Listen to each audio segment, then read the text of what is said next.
जन्मने वाले की मृत्यु निश्चित है और मरने वाले का जन्म निश्चित है, इसलिए जो अटल है, अपरिहार्य है, उसके विषय में तुमको शोक नहीं करना चाहिए। प्रारब्ध कर्म को भोगता हुआ जो मनुष्य गीता के अभ्यास में निरत है, वह इस लोक में मुक्त और सुखी होता है तथा कर्म में लिप्त नहीं होता। जैसे इस देह में देही जीवात्मा की कुमार, युवा और वृद्धावस्था होती है, वैसे ही उसको अन्य शरीर की प्राप्ति होती है। धीर पुरुष इसमें मोहित नहीं होता है। आत्मा किसी काल में भी न जन्मता है और न मरता है और न यह एक बार होकर फिर अभाव रूप होने वाला है। आत्मा अजन्मा, नित्य, शाश्वत और पुरातन है। शरीर के नाश होने पर भी इसका नाश नहीं होता। जैसे मनुष्य जीर्ण वस्त्रों को त्याग कर दूसरे नए वस्त्रों को धारण करता है, वैसे ही देही जीवात्मा पुराने शरीरों को त्याग कर दूसरे नए शरीरों को प्राप्त होता है। आत्मा को शस्त्र काट नहीं सकते और न अग्नि इसे जला सकती है, जल इसे गीला नहीं कर सकता और वायु इसे सुखा नहीं सकती। जन्मने वाले की मृत्यु निश्चित है और मरने वाले का जन्म निश्चित है, इसलिए जो अटल है, अपरिहार्य है, उसके विषय में तुमको शोक नहीं करना चाहिए। या तो तू युद्ध में मारा जाकर स्वर्ग को प्राप्त होगा अथवा संग्राम में जीतकर पृथ्वी का राज्य भोगेगा। इस कारण के अर्जुन, तू युद्ध के लिए निश्चय करके खड़ा हो जा। सुख दुख, लाभ हानि और जय पराजय को समान करके युद्ध के लिए तैयार हो जाओ, इस प्रकार तुमको पाप नहीं होगा। कर्म करने मात्र में तुम्हारा अधिकार है, फल में कभी नहीं। तुम कर्मफल के हेतु वाले मत होना और अकर्म में भी तुम्हारी आसक्ति न हो। हे धनंजय, आसक्ति को त्याग कर तथा सिद्धि और असिद्धि में संभाव होकर योग में स्थित हुए तुम कर्म करो। यह संभाव ही योग कहलाता है। संबुद्धि युक्त पुरुष पुण्य और पाप दोनों को इसी लोक में त्याग देता है, अर्थात उनसे मुक्त हो जाता है। इससे तो समत्वरूप योग में लग जा। यह समत्वरूप योग ही कर्मों में कुशलता है, अर्थात कर्म बंधन से छूटने का उपाय है।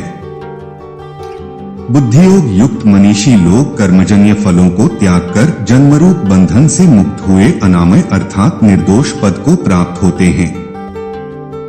कछुआ अपने अंगों को जैसे समेट लेता है, वैसे ही यह पुरुष जब सब ओर से अपनी इंद्रियों को इंद्रियों के विषयों से परावृत्त कर लेता है, तब उसकी बुद्धि स्थिर होती है।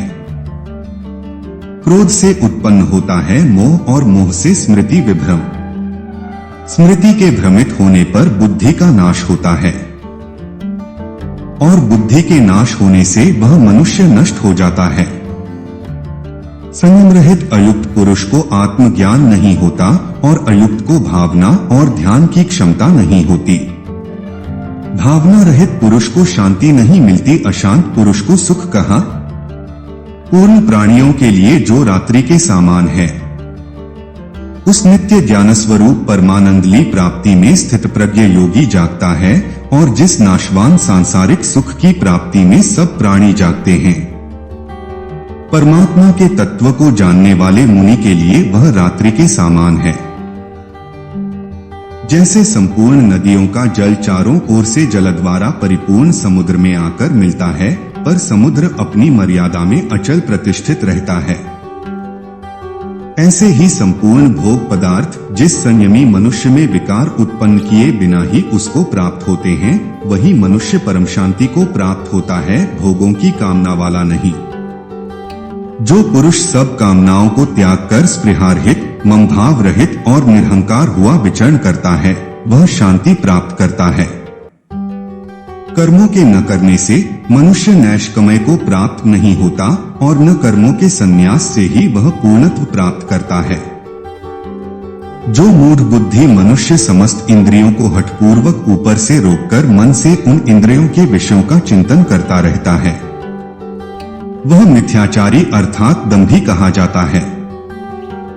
तुम अपने नियत कर्तव्य कर्म करो, क्योंकि अकर्म से श्रेष्ठ कर्म है।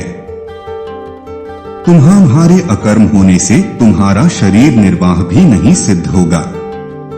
यज्ञ के लिए किए हुए कर्म के अतिरिक्त अन्य कर्म में प्रवृत्त हुआ यह पुरुष कर्मों द्वारा बंधता है। इसलिए हे कौन्तेय, आसक्ति को त्याग कर यज्ञ के निमित्त ही कर्म का समयक आचरण करो। यज्ञ के द्वारा बढ़ाए हुए देवता तुम लोगों के बिना मांगे ही इच्छित भोग निश्चय ही देते रहेंगे। इस प्रकार उन देवताओं के द्वारा दिए हुए भोगों को जो पुरुष उनको बिना दिए स्वयं भोगता है वह चोर ही है।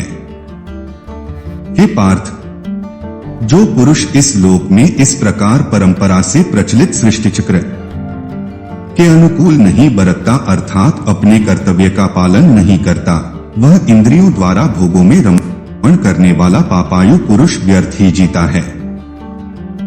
अनासक्त होकर सदैव कर्तव्य कर्म का समयक आचरण करो, क्योंकि अनासक्त पुरुष कर्म करता हुआ परमात्मा को प्राप्त होता है।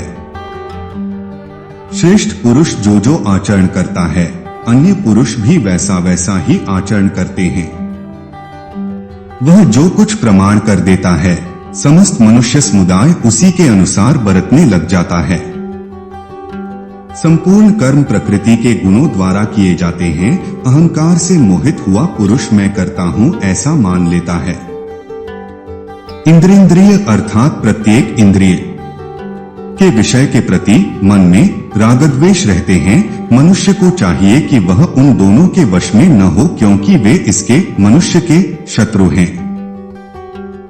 समय प्रकार से अनुष्ठित परधर्म की अपेक्षा गुणरहित स्वधर्म का पालन श्रेयस्कर है। स्वधर्म में मरण कल्याणकारक है, किंतु परधर्म भय को देने वाला है। शरीर से परे श्रेष्ठ इंद्रियां कही जाती हैं। इंद्रियों से परे मन है और मन से परे बुद्धि है, और जो बुद्धि से भी परे है वह आत्मा। हे भरतवंशी, जब जब जहां जहां धर्म का ह्रास होता है और अधर्म का प्रबल उदय होता है, तब तब मैं अवतरित होता हूँ। धर्म प्राणों का उद्धार करने के लिए और दुष्टों का विनाश करने के लिए, साथ ही साथ धर्म के सिद्धांतों को फिर से स्थापित करने के लिए मैं स्वयं सहस्राब्दी के बाद प्रकट होता हूँ। जो मेरे प्रकटन और गतिविधियों की पारलौकिक प्रकृति को जानता है, वह शरीर छोड़ने पर इस भौतिक संसार में फिर से जन्म नहीं लेता, बल्कि हे अर्जुन, मेरे शाश्वत निवास को प्राप्त करता है। जो अपने आप होने वाले लाभ से संतुष्ट है, जो द्वैत से मुक्त है और ईर्ष्या नहीं करता, जो सफलता और विफलता दोनों में स्थिर है, वह कर्म करते हुए भी कभी नहीं बंधता। यज्ञ का अर्थ जानने वाले ये सभी कर्ता पाप कर्मों से मुक्त हो जाते हैं और यज्ञों के फलों के अमृत को चखने के बाद वे सर्वोच्च शाश्वत वातावरण की ओर बढ़ते हैं। इसलिए अज्ञान के कारण तुम्हारे हृदय में जो संदेह उत्पन्न हो गए हैं, उन्हें ज्ञान के शस्त्र से काट देना चाहिए। योग से सुसज्जित हे भारत, खड़े होकर युद्ध करो। किसी आध्यात्मिक गुरु के पास जाकर सत्य को जानने का प्रयास करें। उससे विनम्रता पूर्वक पूछें और उसकी सेवा करें। आत्म साक्षात्कारी आत्माएं आपको ज्ञान प्रदान कर सकती हैं, क्योंकि उन्होंने सत्य को देखा है। जो न तो अपने कार्यों के फल से घृणा करता है और न ही इच्छा करता है, वह हमेशा त्यागी माना जाता है। ऐसा व्यक्ति सभी द्वंद्वों से मुक्त, आसानी से भौतिक बंधनों को पार कर जाता है और पूरी तरह से मुक्त हो जाता है। हे शक्तिशाली बाहु अर्जुन, जो भक्ति में कर्म करता है, जो पवित्र आत्मा है, जो अपने मन और इंद्रियों को वश में करता है, वह सबका प्रिय है और उसे सब प्रिय है। ऐसा व्यक्ति कर्म करते हुए भी कभी नहीं बंधता।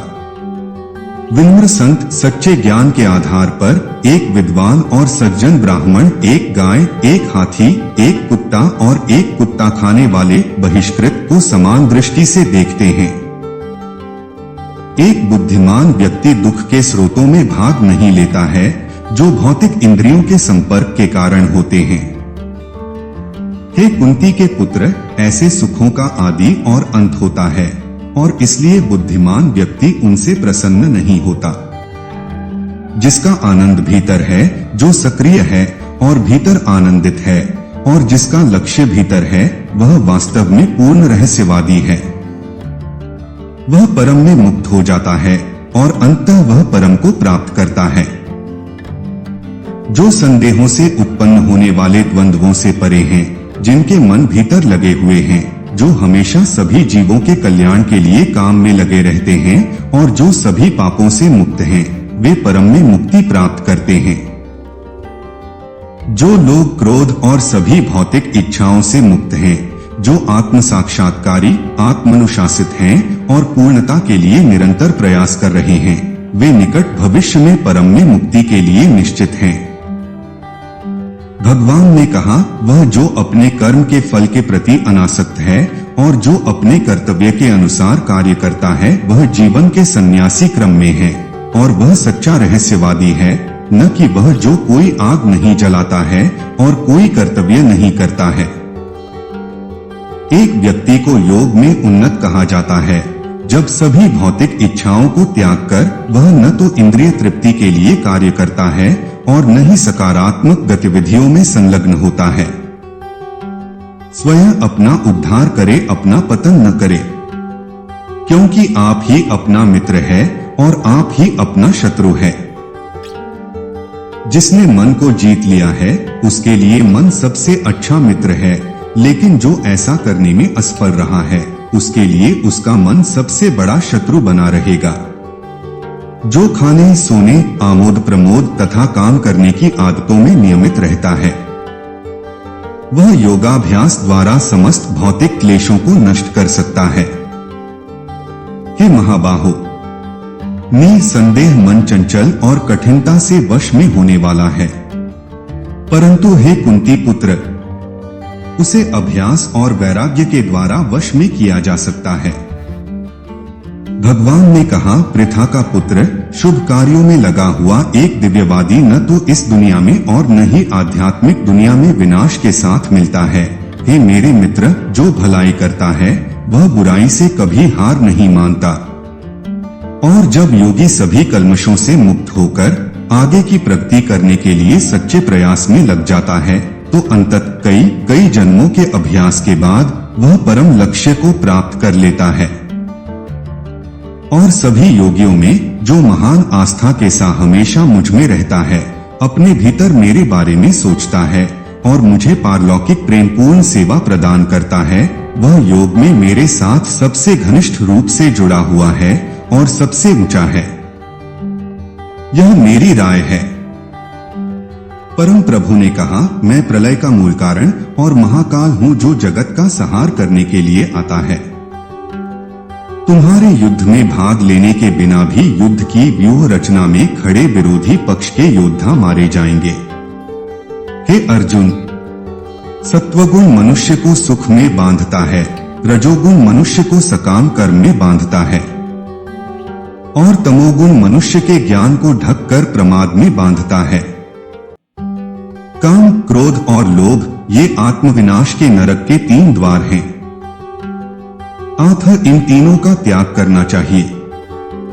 दान देना ही कर्तव्य है, इस भाव से जो दान योग्य देश काल को देखकर ऐसे योग्य पात्र व्यक्ति को दिया जाता है जिससे प्रत्युपकार की अपेक्षा नहीं होती है, वह दान सात्विक माना गया है।